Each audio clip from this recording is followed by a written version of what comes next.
Bud Not Buddy, Chapter 14. When we got into the restaurant, I could see that it was someone's living room that they'd set about 10 card tables and some folding chairs in. Every table but one was filled, and there were 5 or 6 people standing in the doorway waiting to sit down. We said, "Excuse us," and walked right past. Then the smell of the place got into my nose, and I could tell why folks were lining up to get in.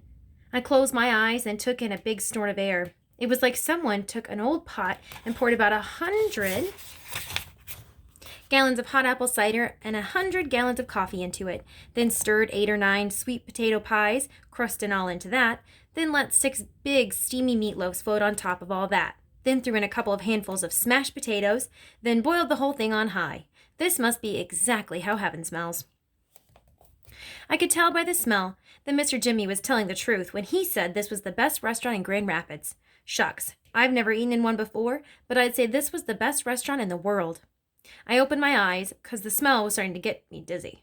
On the other side of the room, Hermione Calloway was sitting at a table with Mr. Jimmy and a woman. Steady Eddie pointed at the only empty table, one that had a sign saying "Reserved" NBC on top of it, and said, "That's where we're at, over there, bud." NBC stands for Nobody But Calloway. Mr. C changes the name of the band so much that no one can keep up with the new names, so they call us NBC so they don't have to change the sign. Before I could sit down with them, Mr. Jimmy saw us and said, "Here they are," and pointed at me and waved for me to come over to their table. Shucks, I'd rather sit with the band than with Hermione Calloway. It would be hard to have a good time eating if you looked up and saw him every time you took a bite. The thug said, "Remember what I said," pointed at the top of his head and acted like he was smacking some kisses. I walked to the other table. Mr. Jimmy said, "Bud, this here's Miss Thomas. She's our vocal stylist." She could tell I didn't know what that meant, so she said, "I'm the singer, honey." I said, "Pleased to meet you, ma'am." She laughed and stuck her hand out for me to shake. There were about 9 diamond rings on just her right hand. She said, "Oh, my gentleman, I'm pleased to make your acquaintance as well." Then she took all those ringed-up fingers and rubbed them across my cheek, held my chin, and said, "Come here, child," and pulled my face up close to hers. Uh-oh. I twisted up my face to get ready for a kiss, but instead she looked real close at me and said, "What's this, baby?" She rubbed her fingers over a couple of sting spots that I'd been scratching. For a second I was going to tell her they were vampire bites, but something told me to tell the truth this time. I said, "That's just some hornet stings, ma'am. I got bit up when the Amoses locked me in their shed." It was her turn to twist her face up. "When who locked you in what shed?" "They were the people the home was paying to look after me. I got bit by their fish head guards." I showed the woman the bite on my hand. I was surprised to see it was puffing out from pus. "My lord," she said, "Herman, this child's hand is infected. None of you men noticed how he looks?" Hermione Calloway said, "Talk to James. Far as I know, he's the only one who looked at the kid." Mr. Jimmy said, "Well, Grace, to be truthful, I did think the boy's face was a little swole up, but you know how dark it is in the cabin, and by God, there are some folks who just naturally have lopsided heads." She said, "Dark or not, even blind Lemon Jefferson could see something's wrong with this baby's eye. What happened here, Bud?" She touched underneath my eye, as light as a feather. I said, "Well, ma'am, Todd Amos woke me up by shoving a pencil up my nose all the way to the R, and when I went to punch him, I slapped him instead, and it left a big welt on his cheek, so we put up our dukes and went at it, and it didn't take long before I knew I couldn't whoop him, so I just curled up and fell down." I looked at Hermione Calloway to make sure he was listening to the next part. I wanted to let him know that even though he was real mean, our minds thought about things in the exact same way. I said, "I fell down, ma'am, 'cause the Lord give me the good sense to know when enough is enough." He acted like he didn't hear, so I kept talking to Miss Thomas. Then Mrs. Amos came, and I could tell they'd gone through my suitcase, even though they promised they wouldn't, and she locked me up in the shed where those hornets and fish head guards got a hold of me. Miss Thomas looked like this was some real amazing news. Hermione Calloway said, "Sounds like a case of diarrhea of the mouth and constipation of the brain." Miss Thomas gave him a dirty look and said, "You said the home, Bud. What kind of a home? Where's your mama?" I said, "She died 4 years ago, ma'am." She put her hand on my shoulder and said, "I'm sorry, sweetheart. How about your daddy? Do you know where he's at?" I said, "Yes, ma'am." She said, "Where is he, honey?" I pointed dead at Hermione Calloway's big belly again and said, "That's him right there." Miss Thomas looked like she wanted to smile, but she said, "Now, Bud, I've only known you for a couple of minutes, but I can tell your mama did a fine job of raising you. I can see you've had a good, proper upbringing, so I'm kind of surprised that you're pointing like that." She was right. I brought my finger down and I said, "I'm sorry, ma'am." She said, "That's fine, but it wasn't me who got pointed at." I told Harmony Calloway. I'm sorry, sir. But I didn't mean it. She smiled and said, That's better. We all make mistakes. You know what, Bud? You look like you could use a good meal, so why don't you sit right there and join us? She pointed a ring-covered finger at the empty chair direct across from him. Shucks, how could anyone enjoy their food with Harmony Calloway staring back at you? But maybe my luck was starting to change. As soon as I sat down, Harmony Calloway picked up his coffee cup and said, If you'll excuse me, this is about where I came in, and walked over to where the band was sitting. He told them, All right, someone's got to give me their seat and go sit with James and Miss Grace. Oh, and my son. For a second, it looked like a stampede of dusky devastators of the Depression. They all jumped up at once and started heading for our table. They saw what they'd done, laughed, and Steady Eddie said, Take my seat, Mr. C. I want to talk to that kid. He's got the look of a future sax man about him. He came over to our table. Miss Thomas asked me, Do you mind if I order your supper, Bud? I said, No, ma'am. I couldn't believe you got to order what you wanted. I thought you just sat down and they'd bring you whatever was on the stove. A woman came up to the table. She said, You all ready, Miss Thomas? Miss Thomas said, We sure are, Tyla. Tyla said, Who's the little fella? Did y'all pick up someone new for the band? Miss Thomas laughed. They're getting younger all the time, aren't they? This here's Bud, and he's going to be our guest for a while, so I want to impress him with something special. Tyla said, Well, you know you brought him to the right place. It's nice to meet you, Bud. I said, Pleased to meet you, ma'am. She said, Ma'am, mercy, Miss Thomas, your guest has some real fine manners. I can tell that he isn't one of those rude, crude folks Mr. Calloway usually scours up. Steady Eddie said, Tyla, I am crushed. She said, Bud, I apologize for mistaking you for a musician. I told her, That's okay, ma'am. No offense taken. Miss Thomas said, Is there any more of that meatloaf left? Yes, ma'am, sure is. How about some okra and mashed potatoes, too, Bud? Thank you, ma'am. And does a glass of apple cider sound good? Yes, ma'am. Thank you, ma'am. Okay, she said. I'll have the same. Mr. Jimmy ordered a supper that was all the way different from mine, and Steady Eddie ordered one that was all the way different from his. No wonder you hear about rich folks going to restaurants once a week. This was great. Miss Tyler went away, and Miss Thomas started back on me. Bud, I've got to let you know that I'm pretty sure that there's just no way that Mr. C is your father. Tell me what gave you that idea he was. My mother did, ma'am.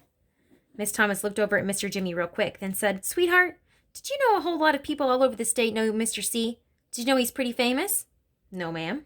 Oh, well, you know what I think? I think maybe your mother heard him on the radio, or heard somebody talking about him, or saw the band somewhere, and told you that Mr. C reminded her of your father, and you misunderstood what she meant.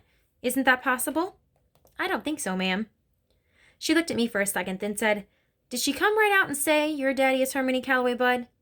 Well, almost, but not in words just like that. Then tell me what the words were like, honey. Uh-oh. It was going to be hard to explain to Miss Thomas about mighty maples and hints from flyers. As long as I kept Harmony Calloway being my father to myself, the whole thing made real good sense. But as soon as I tried to tell other folks about it, it seemed like maybe it was something some stupid kid had dreamed up, like it was wishing and hoping instead of something true and real.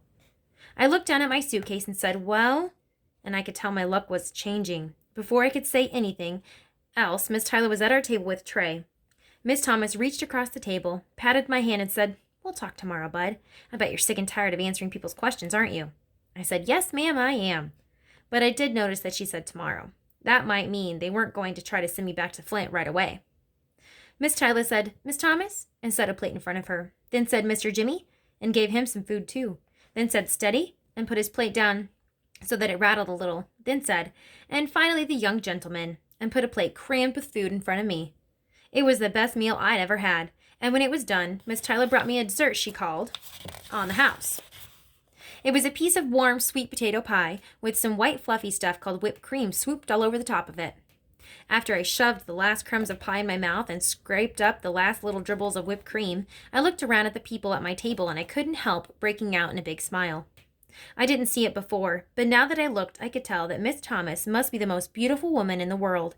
When she talked, she moved her hands and fingers around, and the lights from the ceiling and from the little candle on the table would bounce off all them diamonds and spark up in your eye and make you feel like you'd been hit with some kind of magic fairy dust. Then you couldn't help but smile. All the while, she'd hum, too, but hum doesn't seem like it's the right word for what she was doing. Most times I'd heard humming before it was just an excuse for not being able to sing or something people do if they didn't know the words to a song. That doesn't fit the sounds Miss Thomas was making. You couldn't help but look up and wonder if this was a real human being that was making these sounds. After what her humming reminded the most of was that feeling you get when you walk barefoot on a railroad track. For a long time before you can see it, you can feel the train coming right through the bottom of your feet. Her humming started slow and easy at first. But then, just like you could feel the train shake, shake, shaken from somewhere far off, after a while Miss Thomas's humming made you feel like something big and strong was passing right by you, and everything on you was getting rattly and shaky and about to get shook loose. It made you want to drop your fork and grab hold of something solid. From hearing just this little bit of humming, I could understand why Mr. Jimmy didn't call her a singer. Singer wasn't a big enough word to take in the kind of music that was jumping out of Miss Thomas's chest. And I didn't notice before how funny Mr. Jimmy was. The stories he was telling about traveling around the country with Hermione Calloway had us all laughing so much that even the nosy people all at the tables near ours quit eating and were busting their guts and throwing their 2 cents into the stories. The only table that was quiet was where the Dusky Devastators were sitting. It seemed like Hermione Calloway could make it so you just wanted to sit and watch your hands with a sad look on your face. And I hadn't noticed before how nice Steady Eddie was either. He talked out of the side of his mouth and kept his eyes kind of blinked halfway down, especially when Miss Tyler would come to our table and see if we were all right, which she did a lot. And he was the first person I'd ever seen who could eat and talk and laugh and drink and sneeze whilst keeping a toothpick dangling out of his mouth. No matter what he'd do, that toothpick always stayed dancing just below his mustache. And Steady Eddie took his time to show me how to hold my lips and how to put my fingers like I was playing a real pretend saxophone. I'm not sure exactly when it happened, if it was when I was scraping up the last little drops of melted whipped cream, or if it was when Miss Thomas's fingers got to flinging all that magic fairy dust, but sometime whilst I was sitting in the sweet pea, another seed got to sprouting. Sometime in that smells like heaven place, another mighty maple started digging down its roots and grabbing hold. One second I was laughing my head off, and the next second I was feeling very surprised because something hit me just as hard as Snaggletooth McNevin had smacked Hermione Calloway. All of a sudden, I knew that of all the places in the world that I'd ever been in, this was the one. That of all the people I'd ever met, these were the ones. This was where I was supposed to be. And Hermione Calloway could kiss my wrist if he thought he was going to scare me out of this. It was going to take more than a grouchy old bald-headed guy with a tremendous belly to run me out of here. I was smiling and laughing and busting my guts so much that I got carried away, and some rusty old valve squeaked open in me, then whoop, zoop, sloop, tears started jumping out of my eyes so hard that I had to cover my face with the big red and white napkin that was on the table. I hadn't been this embarrassed since I woke up and found Mrs. Sleet looking at my legs. I could tell that everyone in the sweet pea had stopped laughing and talking and had started looking at me, but I still couldn't quit bawling. Mama used to tell me I'd only get one chance to make a first impression, and it looked like I was blowing it with the Dusky Devastators of the Depression. Shucks. Finally, I had to put my face on my arms on top of the table and put the napkin over my head like it was a little blanket, because try as hard as I wanted, it didn't look like I was going to get this doggone valve closed any time soon. I felt Mrs. Thomas's hand come up under the napkin and rub real soft and slow back and forth over my head. She pulled me out of my chair into her lap and wrapped her arms around me and bounced me up and down on her knee. Dang-y, I'd never had any kind of reputation with this band now. The only thing I could do was hang on to the napkin and try to make it so folks wouldn't notice how wet my face was. She said so quiet that I was the only one who could hear it. Okay, baby, okay, I know, sweetheart, I know. Then she started humming again, and with my ear mashed up against her chest, it felt like all of my bones and muscles quit doing their jobs. It felt like something as big as a steam locomotive engine was chugging right past my ear. I wasn't sure if it was her lips or her hand, but something whispered to me in a language that I didn't have any trouble understanding. It said, "Go ahead and cry, bud. You're home."